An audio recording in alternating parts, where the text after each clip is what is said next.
Jangan jadi trader yang kau main entry macam main judi, tu yang buat account kau meletup. Ini plan malam tadi tengah lepak Banafi. Konon-konon nak counter hari tu nya. Filipin Golf Bosan. Memang golfer lah mana. Tak salah lah nama kau. Kal Cikroy. Good morning. What is this? Kemana ke kita?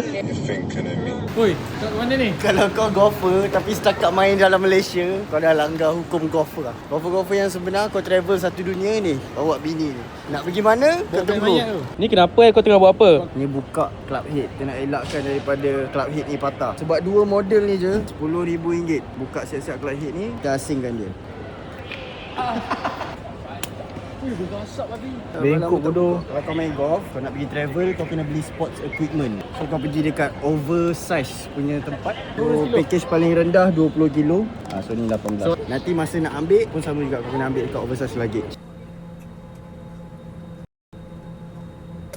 A few moments later. Welcome to Semarang, Indonesia. Setup ni dah running nak dekat 400 speed. Korang convert jadi ringgit Malaysia jadi berapa? Kenapa aku berani untuk nak entry setup ni? Sebab aku ada knowledge, aku ada education yang aku belajar sama-sama dengan Full Swing Formula. Kalau kau nak belajar, kau boleh ambil ebook yang Full Swing Formula bagi, tak payah bayar pun. Jangan jadi trader yang kau main entry, main tekan macam main judi, tak ada knowledge, tak ada education apa-apa, tu yang buat account kau meletup. Make sure kau trade dengan education, baru kau akan confident untuk trust setup kau. Aku nampak ada downtrend, so aku just follow the trend line, and aku ada nampak zone breakout support, dia buat pullback, aku buat entry almost $10,000 dalam masa beberapa jam aku dekat dalam flight tadi. Collect all position, siap. Gaji pun dah ambil, sekejap lagi boleh keluar jalan-jalan pusing Indo. Kau nak live macam ni juga, link kat bio, tekan 3 titik kat atas, kat open browser.